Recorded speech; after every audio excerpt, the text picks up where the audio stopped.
A video podcast is a podcast where you can see the guys with the microphones in front of them, which to me, that's hilarious, right? Because you can call it a video interview as well, right? BBC had those for many, many years, right? So it's a little bit strange, right? Now, what's good about YouTube is that it's the second biggest search platform in the world, and it's owned by Google, right? Google is the first. Now you could argue with ChatGPT that taken some of that market away and stuff like that. But YouTube, if you know how to optimize for YouTube, you could get good exposure for your podcast with the right keywords and the right mentality in terms of like releasing shorts. Bogdan Bratis, CEO and founder of Saspod. Thank you so much for joining me on Podcast Junkies. Thank you, Harry. Thank you for having me. So for the benefit of the viewer and the listener, you want to let them know how you found me? Yeah. So it started to become a hotspot for Romanians to come on this show. Basically, I'm active on LinkedIn, and I've got Andrea in my network, and I saw that she has actually been on this show. And I have her on my show as well. We started discussing about podcasting and all that. And then I saw basically that she came on your show. So I decided, you know what, I just want to give this a shot as well and meet Harry Duran as well and see what he's doing with Podcast Junkies. So where's home for you? Home for me is Glasgow. Okay. That's where I live for the past 1 year and a half. Okay. But I used to live in Southampton as well for 6-7 years. I don't know exactly the number. Mm-hmm. And then before that, I used to live in Bucharest. And then before that, I used to live also in my hometown, which is in Transylvania, where Dracula was from. Oh, yeah. That's the first thing people ask you, I'm sure, every time you say Transylvania. Every time. It's good PR. So when people ask what home is for you, what do you say? I say Glasgow. Okay. This is where I'm based. I have my family here. Okay. My wife and my baby. So that's where we live, and that's where we spend most of the time. How did you end up in Glasgow? I wanted to move from Southampton because Southampton is a small place. Yeah. I followed university in Southampton, popular music production, and I have a musical background. Okay. And at some point, I came here for a city break, and I saw how people are, behaving, and the culture and the city and everything, and I really loved it. And I managed to get a mortgage here for myself. So it was a big decision, but I'm settled here for now, so it's all good. Do you miss anything from back home, Romania? I do miss a lot of things, man. There's a lot of things that I miss. Food, especially. Sure. The food is the biggest, I think, because food in Eastern Europe is totally different than what would you find in the West of Europe. It's more similar to what you would find in the United States. I think that's the primary thing. And obviously my family, but my family is also spread across as well. My parents live in Greece. Okay. So it is what it is. Everyone's all over the place. Yeah. But Glasgow is a pretty international city. I mean, I'm sure there's a lot of different cultures represented there as well. It is an international city. There's a lot of culture from different countries in here. A lot of people from all over the world, and they're very welcoming as well. And when you go in the city center of Glasgow, you just feel like it's vibing all the time. I won't say that this is a city that never sleeps. It's not like New York, for example, but it's still a big place, and you don't get bored for sure. It's really good. And it's also the scenery of Scotland it's insane. Like 1 hour drive from Glasgow, and you go to Loch Lomond or other nice places, and you're in nature, which is quite cool. Yeah, we just recently finished up a Netflix series, Department Q, which is based in Edinburgh. I don't know if you've seen it, but it's my partner's ex-husband is Scottish, so she's spent some time there as well. And just from the scenery and the images, like everything, it's just built with stone and just like castles, and it just looks old. Yeah. Like it's just like a lot. You can just see the scenes, and you're just like, there's a lot of history here. Yeah, there's a lot of history, and fortunately, much of the history was maintained here after World War II. Yeah, because it was not such a heavy bombed place like London, for example, or Southampton, where many of the historical buildings crumbled during that time. Yeah. And then you can see the new buildings appearing, and and here you have a lot of history. You're gonna see churches that are 600, 700 years old. It's just insane. Yeah. Are you a student of history? No, I'm not a student of history, but I love history in general. I'm fascinated with history. I was always fascinated because of my teacher. I had a great history teacher Oh, back in Romania. okay. Yeah, and she was awesome. So you said you studied musical engineering or music production? Yeah, popular music production Okay. at university. I decided to move from Bucharest in 2016 Okay. after 2 years of playing in Bucharest. And I actually played at a quite high level with a few bands and also for my solo project as well. I was in the final of X Factor Romania in Romania, and I had quite a bit of a, let's say, celebrity, how could I describe it? Time, let's say. Yeah, just a little bit, just for a few months, and then started to die away. In my hometown, people still recognize me, but then I decided to move in Southampton. I applied to university, to multiple universities. Multiple universities accepted me.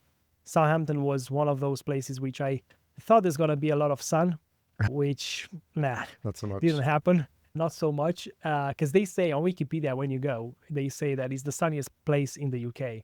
Well, I'm not really sure about that. Yeah. That's but not saying it's- much. Yeah, it's okay. And I studied popular music production, and I was immersed into the audio space a lot.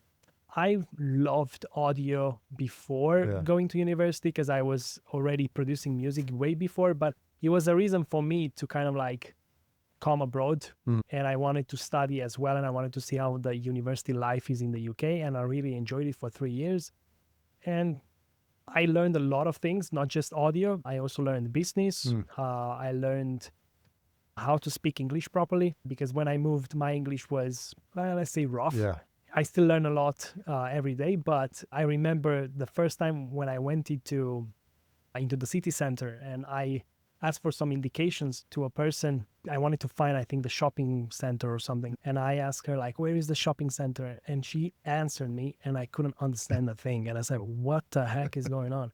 So, and in the first year, believe it or not, we had to give a speech and we had to give a presentation of history of music. Okay. And my teacher, the course rep, let's say, Yeah. he literally was impressed with my speaking skills. And I was like, what? And he wanted me to do another one for a bigger audience, and I accepted. And yeah, it was funny. It was well rehearsed, let's say. That's good. So if we look up on YouTube, we'll find some of your X Factor videos on there. Yeah, so you type Bogdan Bratis in there, you're going to find some of my old stuff. That was in 2013. Okay.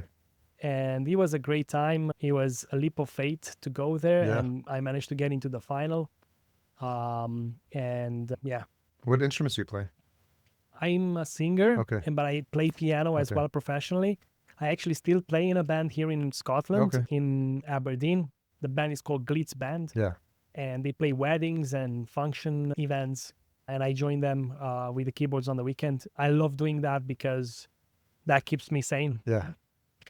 So when did you first hear about podcasting? yeah, so that was in 2018. Okay. Around that time, before COVID started to hit. And the reason why I heard about podcasting, I mean, I heard about podcasting way before, but I never got involved into that. I knew what podcasts are for a long time, but I never got involved. 2019, I finished university, and in 2019, I started to get more into podcasting because what I wanted to do after university, I wanted to make a living out of audio. And my music wasn't really recognized. I tried to submit my music to all sorts of different radios, and actually some radios played my music and they told me like it's great, but in order for you to get viral and to actually make a living out of music, you need to have a huge team, big marketing budgets, and obviously a little bit of luck as well. And I couldn't wait for that luck to happen because I needed some income. So I decided to freelance, and I went on the platform known as Upwork today. Yeah. And I made an account. And funny enough, the way that happened is I contracted an Indian guy to help me with my website Yeah. because I had an issue with the sitemaps on my website. Yeah. And I didn't know how to fix it. So I paid this guy $10 for that issue. And I think that $10 was the best $10 I ever spent honestly. Yeah. This guy fixed the website, and then what he did, he told me, he started talking to me and started asking me personal stuff. I think he tried to sell me something or whatever. I didn't know exactly what was that all about. But I said, you know what, I'm just going to answer this guy. I'm going to tell him everything that I don't like about my life at the moment. And I told him, like, look, man, I don't have a job. My music is not taken by any radio. I don't know what to do. And I just moved in another apartment. Like, what the heck It's am a I therapy doing? session. It was like a free therapy session. $10 therapy session. Exactly. And the guy told me, like, look, man, I think there's so much potential, man. Go on Upwork. And he sent me a job for sample creation, samples for instruments. Yeah. You can create drum samples and anything. And I learned how to do that at uni, and I knew how to use synthesizers and stuff like that. And, you know, I never thought that there's like a job market like that. So I'm just going to give that a shot. So I went on Upwork. I created my own profile. And in the first week, I think I sent 100 proposals. Wow. Within that week, I got 2 jobs. Okay. One was a job where I didn't fail. I delivered what was required, but I didn't understand the job properly. Sure. I thought that I'm going to get paid more, where I actually got paid $70 for 3 tracks, which is really bad. Yeah. And I delivered the project. However, I worked my ass off for that project. Of course. And that was my first project, and I wanted to make sure that I get a great review. And then on the second project, there was a guy that was running an agency, but he was really low key. Like, he had just a handful of clients and he wanted some help on the audio. And his job description sounded something like, you must use Logic Pro and you need to know how to edit podcasts. And when I replied back to this guy, I told him, I do not use Logic Pro and I never edited a podcast, but I want this job. And I told him, like, look, I know how to play with audio and I know how to make stuff work. And the guy gave me the job. Okay. Probably I underpriced myself as well. And I worked with this guy for a little bit until I understood what I need to do. And I started to understand how podcasting is made. And I started getting my own clients, and so on and so on. I started to build a portfolio of clients and getting more experience. Were you just doing audio editing at the time, or video? Audio editing, just audio, just audio. Video podcasting wasn't really popular at that time. They started to come out, but people would not come to me telling me, like, look, I need a video podcast. Yeah. It was only audio. And I started building a reputation on this platform slowly. And I think, I'm not sure, I looked at my competitors on that platform because I still have my account there. Probably is like one of the best podcast producer on that platform, I guess. So, because like it went very well for 2-3 years on that platform, starting getting clients, and it will never stop. So that's when I decided to hire my first people in the team and start a business. And the first business was called, like, not business, but the brand name I came up with was called So and Sign. Okay. And the website was soandsign.co.uk. And this was only... Where's that name come from? Yeah, exactly. It's a mouthful. The name came from the use of synthesizers. Oh. On a synthesizer, you have a sawtooth. Oh, yeah, that's right. Which is, and the sine wave. The sine wave, yep. And what my idea behind was that a sawtooth is the most complex form of sound you can create with an electric circuit. Sure. And the sine wave is the simplest one. Yeah. So to me, it sounded cool, and I'm a nerd, and I said, you know what, I'm going to go up with that. I found the domain, and I just did it. I didn't have money even for the .com domain. I had to buy the .co.uk domain. That's funny. I'm kidding. But I think I bought the .co.uk domain. Yeah. Probably wasn't available. I don't know. But I got it, and then I started building a website, and I started getting clients outside that platform as well. I'm a very technical guy. I can deal with any technicalities. I'm not a coder or anything, but I can make stuff work, and I can learn anything within a week. I'm like that kind of guy that is able to like pinpoint what's wrong and sort it. And I started getting the team, and slowly I started building that website into more than audio. Started to offer video production as well, then reels, then show notes, because I started getting help in my business. And then there was a point where I decided, because at that time I was doing also audiobooks, and I was doing audio branding as well for brands and stuff like that. So I was doing multiple things, not just podcasting, because I wanted to test out to see which one works better. And then I said, you know what, I'm going to go full on podcasting. And I started the brand Saspod.com, which is my current brand. And this is focused on podcasting. And I have a strong team of producers. And we do also have a software that I developed with my team, which delivers podcast hosting services like what would you know, similar to Buzzsprout, Podbean, Spotify for creators, Yeah. but it's on our platform. Okay. And yeah, it's really cool. So that's how I got into it. What made you decide to want to get into the hosting game? Because that's really like a big challenge. And I've seen recently Riverside started as a remote recording tool, and now they added video editing, and now they recently added hosting. So it seems like everyone's trying to be an all-in-one right now.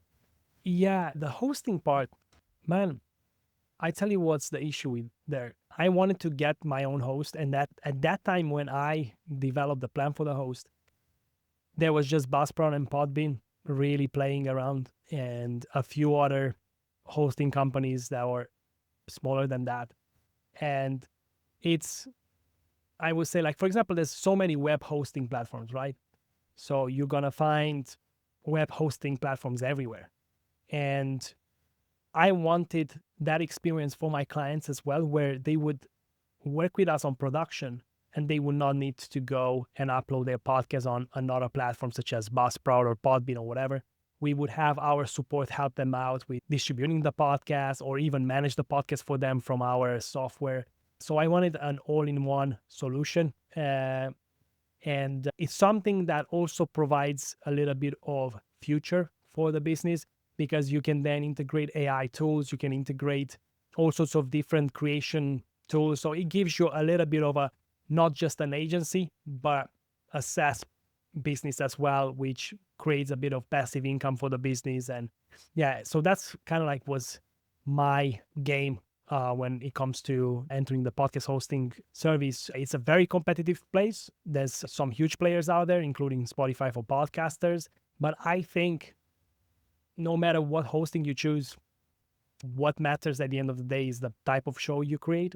And as long as the host that you work with provides the features that you're interested in, and the support behind that host as well is important. So bigger corporations, you may find it difficult to get help, but on Saspod hosting, we help our clients actually publish their podcast and do all that distribution. We get on calls with them. It's not just, subscribe and then see you on an AI chat or something. So are you trying to focus most of your clients from a local audience? Or, because I know there's a lot, if you try to be all things for everyone, you're going to have a lot more competition. Yeah, so I'm not sure exactly what you mean by that question. Do most of your clients come from Scotland, or do you, Europe, or, how do you English-speaking countries. Yeah, okay. Yeah, so any English-speaking country, we work with them because obviously my team, they speak English. Yeah. So we don't do podcasts for the Spanish market or anything like that. Yeah. We can work with anybody in the UK, US, Australia. We have clients in Australia, Scotland. We actually have a few clients in Europe, but they have English podcasts. Yeah. So yeah, we work with anybody that has a great podcast idea. And so what are you seeing now? Because it's so challenging to get attention for shows. And when people are getting started, sometimes they're not even sure if they want to commit to it or if they're coming to it as a hobby. So as you're having conversations, how involved do you get with people, even though you're handling just a technical piece? How involved do you get with them to understand like show concept, what they're doing, how they're, if they have questions about monetizing, because obviously the longer they stick around as a client, the better for you. Of course. Yeah. So one of the things that we do at Saspod probably is different than what other companies do. We treat each and every client the same, no matter how much they pay. So if they have an audio podcast or they have a video podcast, which is more expensive, how many episodes they produce a month, it doesn't matter. When we onboard the clients, we actually create we have an onboarding process that goes through them through a podcast launch strategy, which is completely free of charge. So we want to make sure that our clients understand why they get into the game of podcasting and what they want to get from it and what is the goal of the podcast in relation to maybe their business or their personal branding, whatever their goal is. We want to make sure that it plays in that scheme and it actually provides results for them. So we ensure that from a technical point of view, they do everything right, but also we go with them through a few calls to understand the show concept. We develop a basic show concept, which they can develop further on if they want to in the future. And we even give them some episode ideas and do a bit of research in their target audience, in the type of guests they would get on the podcast, and make sure that this matches with what they want to do. And obviously, what monetization possibilities there would be later on in the future, or if they want to sponsor their own show because it's a branded podcast. So there's all sorts of avenues there are with the podcast depending on the client. We want to make sure that it works for them, and all that is personalized in the beginning. We have the team that is able to get on calls and ensure that happens for them. And obviously there is the paid version of the same service where we would do that on a continuous basis while the podcast is produced, come up with show ideas, with episode ideas, even scripting for them if needed, outlining episodes, come up with narratives for the episodes and all that. So there are different ways of working with the clients. It sounds like you're definitely taking a more hands-on approach than most tech companies or podcast hosting companies, would do, because it's like most of them, they're just see people, there's so many people coming in through their pipeline that they don't have the ability to do the hands-on service that you're describing. So why is that important for you to have that sort of hands-on approach and to work closely with your clients when it comes to developing these shows? Because otherwise the show may not work. Yeah. So like you said, for me, it's important that the show works and it delivers results to the client. So we make more business as well. And obviously we are proud of everything we touch. Yes, it's more difficult, but if you have a good system in place, a business that has the right people and the right processes, you can make this a reality. So yes, it's more hands-on approach. One of the core values of my business is to ensure that we provide a personalized experience to our clients. Our clients will never get an AI response or anything automated from us. It will be every time there will be a human behind that message on a Zoom call or whatever that is. We really believe in. It's not cheap. Also, Our services are maybe more expensive than the competition, but not more expensive. But it's tailored for the people that really don't want to have much stress about, running a show. So when you think about the people that have had success that you've been working with, are there a couple examples you can think of? And what do you see as the common thread for people? Is it commitment to producing on a consistent basis? And then there's also, you could be consistent, you could have a quality show, but then if no one finds it, what does it matter? So this seems to be like a secret sauce combination of multiple different things that have to happen for shows to have success. So with the clients that have had success with you, what do you see as a couple of things that people are doing consistently that's working? Mm-hmm. So first thing first, like I described before, is they have a clear goal why they're starting this, right? They have a clear idea of why am I doing this, and they have a vision for it. That if that's written or if that's in their mind, it doesn't matter. They do have a vision. When most of the people say they have a clear goal, do they talk about it in terms of monetization, or do they talk about it in terms of like visibility and growth and exposure? Yeah, so it could be visibility or growth, which turns later on in monetization. You can have multiple goals and multiple aims with a podcast, and it can change over time, but they are committed to making this work, which I've seen that's kind of like the difference between the ones that actually succeed and the ones that don't. Yeah. And also they're very organized clients. I like organized clients that submit shows on time. They have a backlog in place and they know how to speak also. They have a good public speaking skills and they work on that continuously, and they get great guests on the show. And they also tend to have some sort of business around their podcast. It's not just the podcast that provides the monetization, but it's also the business that podcast powers. Yeah. So we do have clients in finance, for example. We work with one of the biggest finance company on data and analysis. It's called Data Rails. And they have a podcast. Now, the podcast itself doesn't drive huge downloads, but it doesn't matter, because what matters to them is that there's continuous exposure of people in the industry coming to the show. The host of the podcast, he actually builds a personal brand, and the company itself actually gets leads through that podcast because it's very, very niched. It's on data and analysis, and Yeah. it's a subject that it's really heavy and it's really hard to describe through a podcast, but the people are tuning in. And that's one show that I am proud of. And another show that we've been working with for many, many years, it's called A Psychic Story, and it's run by Nicole Bigley, who is very talented, and she recently started to do this show full time. Okay. Because she had a day job, Yeah. and she was doing this as a part time, but now the podcast grew so much that she's doing this full time. And this podcast is actually working with her business, which is on spirituality. And there's a lot of interest in that sector. Yeah, for sure. These are some of the clients. We have more successful clients in all sorts of industries. Some clients stop their shows. That happens sometimes because budgeting costs were like cut down, marketing budgets, and they didn't want to continue, even though the podcast ran great. Or some other people just gave up on it. That happens sometimes. Or it was just, let's say my goal was to release 20 episodes and that's it, a series. Yeah. So it depends on the client. But we do have some clients that have been working with us since I actually started as a freelancer. So I do have clients that started with me as a freelancer and they grew in the company, which That's great. is awesome. Yeah. That says and they accepted all my requests. Change this platform, change this platform, change this platform. Very loyal clients. Yeah. And I'm really grateful to have them. Oh, that's nice to have people that have been with you for that long and trust in your vision. Mm-hmm. So what do you see is working? Do you have success that's happening on the video side as well? Because everyone keeps talking about video and moving to YouTube. And now obviously Spotify's, letting you upload video. So people are looking at multiple platforms to get that exposure. But obviously it comes with its own set of production challenges and marketing challenges as well. Yeah. So I'm curious if you've had any, enough experience with some shows like that to see what might be working there.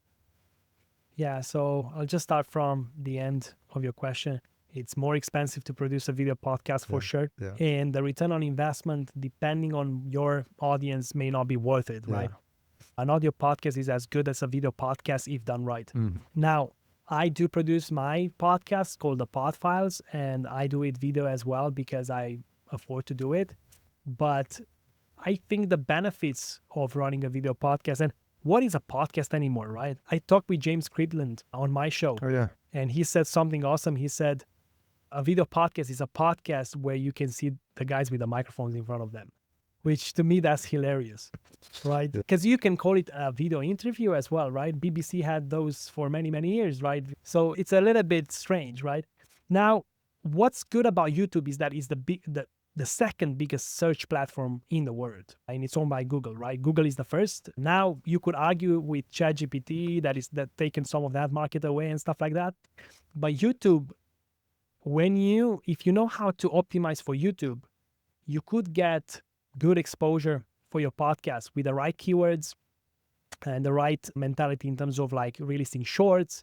So all that stuff really helps. And I think it's even better when you have a podcast along a YouTube channel. So you release content for YouTube, and not specifically podcast content, but it could be tutorials, it could be anything. So having those two at the same, if you have a YouTube channel and you want to start a podcast, you definitely want to do a video podcast because your audience is already there, right? So why not tapping into that? So I would say that's one of the things that is really good with video podcasting. Another thing is, you mentioned Spotify. Now I saw that you actually can upload videos on Spotify. I haven't seen any benefit into that at the moment. It just feels like it's a beta feature still. People still see Spotify as an audio place, listen to it in the car and all that. They try to compete with YouTube because YouTube starts to take a large market of the podcast industry because Stephen Bartlett and Joe Rogan. So there was a time where there were clients coming to me saying, I want a podcast. I want to create a video podcast. And they sent me the podcast from Stephen Bartlett. I'm not sure if you're familiar Diary of a CEO, yeah. Diary of a CEO, yeah. So, and then these huge intros. And I told them, okay, it's going to cost you $2,000 per episode. Yeah. Because this guy has a guy for trailers. Of course, yeah. The only thing he does is trailers. Yeah, of course. Right. So it's a different game. And yeah, when you do stuff like this, which is visually appealing, right? So you're looking at it and you get engaged through visual, then yeah, of course it makes sense. But if you're a guy that starts a podcast and you have a few guests, and you don't really have a budget, start on audio. You can always put it on video, but do still record in video, however, because you might want to repurpose that video into reels or shorts, which are much cheaper to create. So, it's good and bad at the same time, I would say. For some reasons, it's good. But at the end of the day, you want to be everywhere. I had Craig Campbell, who is an SEO expert, and not just SEO expert, he's a digital marketer, PR expert. And his game is that you need to be everywhere. And I do agree with him. You need to be on as many platforms as possible if you can afford it, right? If you can't, of course, then obviously put your focus into the one that you think will work for your audience, and then you can expand from there. Yeah. What about on the marketing side? Do you get involved with that, or do people ask for guidance there?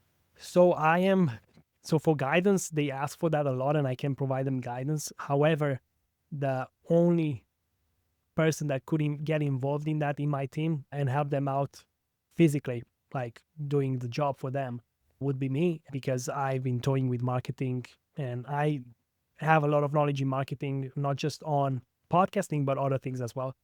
And we do not have a specific service for this. We are actually working on something to bring it on the market, but it's very challenging to create efficient processes for it because it's a very complex side. So sometimes we actually work with marketing agencies, and if they want to take their podcast to a different level, we send our clients to our network to work with them. But if there's a particular podcast that wants advice on certain things that they can do to push their podcast, definitely I can get on a call and I can provide a good audit of what they should do and give them advice. So I would say, if you want to be discovered, definitely choose a good podcast name. Some people are just forget about how important that is. Because if you, for example, your name is awesome because it reminds you of Crime Junkies. Yep. So when it's always posting the same search. I know, but when people look for Crime Junkies, they're gonna find Podcast Junkies. So that's smart, but it's all about discoverability when it comes to podcast name. Obviously, there's a part where it plays into the brand as well, but I toyed around with the name. So if you change the name of your podcast, you can appear nowhere on iTunes, or you can appear on the first page of iTunes just by changing your name. Yeah. So you've done back and forth, switched it back and forth? Yeah. I wanted to see what happens. I did some testing. Well, what I did with my show, the Pod Files. Yeah. It's called the Pod Files. Who's going to search the Pod Files? Yeah, exactly. Right? So what you can do, you don't need to think about your podcast name as a podcast brand name. Yeah. In the host, no matter what host you're using, you can add an extension on that. And you can put some keywords in there, and you can say, what I did, the Pod Files, a content marketing podcast, something like this. I forgot how it's called, but yeah, a content marketing. Let me see how it is, because I need to look. The Pod Files. Oh, you added it to the name. The Pod Files, a content marketing podcast in a creator economy world, right? So when people are looking for content marketing and creator economy, they actually find my podcast. Depending on the region where you search from, it's easier to be discovered in Great Britain on Apple than in the US, depending also on how many reviews you have. The more reviews you have, the better. And if you ask for reviews, ask your audience to actually put keywords in the reviews, because that's going to push you up. In the episodes, try to add keywords in the episodes themselves, because obviously if you put your title content marketing, and if the podcast is not about content marketing and you never mention content marketing in your episodes, then obviously that's a flagship to Apple and they're not going to push you up. And it's almost works like Google, where keywords are important. But obviously there's the other aspect as well. The more you get listened, the more high you're going to get pushed. So you could play into paid marketing there and buy a few listeners. So that's a little tricky. There's a lot of companies that are doing that, and they'll give you the listen, but the question really remains: is that someone who's going to stick around? Yeah, they don't convert. And they don't convert, but that doesn't matter. Yeah, it doesn't matter, because all that matters is that show actually gets a little bit of a boost, and then you get the organic side of it, which obviously is not going to be the same amount, Yeah. but it's going to be enough for it to start pushing the needle a little bit for you. However, it costs money, and some people don't have that, which is tricky. But obviously, you can do more organic strategies like podcast swaps, Yeah. sponsoring other podcasts. And you can say, like, look, I'm going to give you this amount. Just mention my podcast a few times on your show, and you get a few listeners from there. Do a bit of a more holistic approach to your podcast. So don't think about your podcast as the only thing you need to do, because you can put your podcast out there, but many people don't understand that there's more to visibility than just a podcast. There's other things. So if you have a podcast, why not turning that episode into a blog article? Yeah. Right? Yeah. Make that blog article, make sure that it ranks on Google. You're going to get clicks on that article. And obviously, once you do that, you will be featured in AI as well if you do it right and if you know how to do it. And then people can learn more about you by typing in AI. So that will come more, it will be more and more important as, the months go by. And so that's one thing that you can do. Social media, play in social media. If you have a podcast, you should definitely repurpose your podcast on social media. You're always on social media anyway. We are always spending time on that. So the only time I watch social media is before I go to sleep a little bit for minutes. Hopefully it doesn't keep you up. Yeah, no. And then the rest of it, I'm posting on it. And obviously, if I get inspired, sometimes I get inspired if somebody posts something cool. Yeah. I use LinkedIn a lot, more than anything. I like LinkedIn because it tends to be more professional. B2B, for sure. Yeah, and I like that. So it's been interesting to kind of hear your perspective. And obviously, there's a lot of things, it's stuff that we've talked about already on the show. And I think it bears repeating because I think podcasters, I always say there's no silver bullet for podcasting. You got to try a lot of little things. And as you've probably experienced, things that work for one client, you try the same exact approach for another client and it falls flat. It's going to be completely zero. So I think it's always be working on your show, like 1% improvement, like every week. If you just do a little bit to move the needle, I think that's probably what you've been experiencing as well. Yeah, exactly. A/B test. Yeah. That's what works, what doesn't work, and then put your efforts into that direction that works. Yeah, absolutely. So I always have a couple of questions I ask a guest as we wrap up towards the end of the conversation. What is something you've changed your mind about recently? Ooh, I love this question, man. I think I'm going to steal this for my own show. So, wow. There are actually a few things that I changed my mind about recently. I'm going to go personal here. Yeah. So I have a baby, he's 1 year old. Yeah. And before having that baby, I was always like, I'm not sure if I want to do this, right? Because I'm not sure if it's the right time. And, it's a big responsibility. Yeah. And once Skylar came into the world, I was like, wow, man, this is something else, right? And I changed my mind about being a father. I think this is one of the greatest things you can ever do in your life. And if you have the chance to do it. That's good. That's really good advice. What is the most misunderstood thing about you? Oh, man. Let me think about that.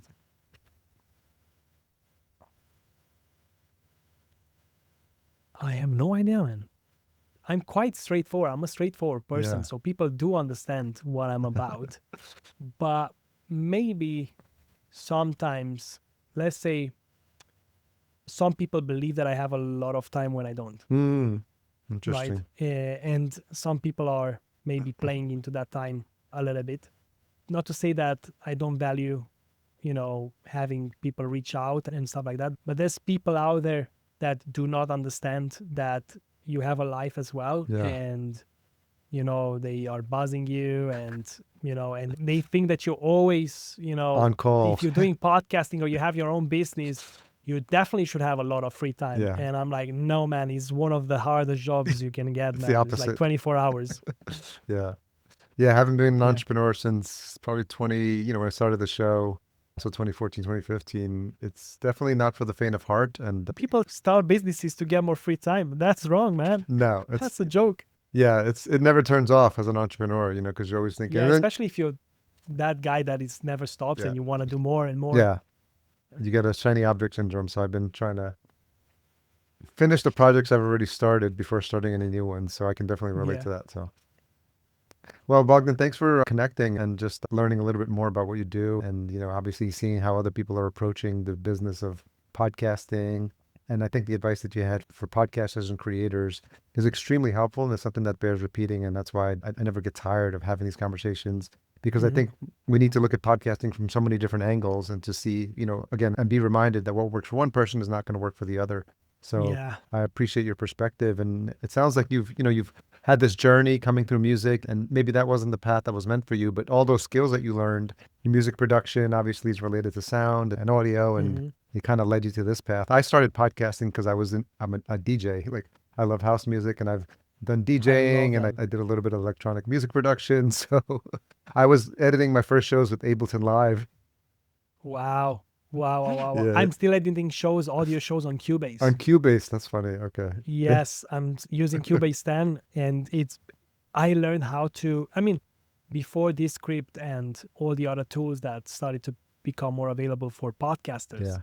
Cubase, I think, was really good on audio editing, and it's still, like, all my team actually uses, when it comes to audio, they use Cubase. Oh, really? I systemized it in such a way that people know how to use it properly, and everything.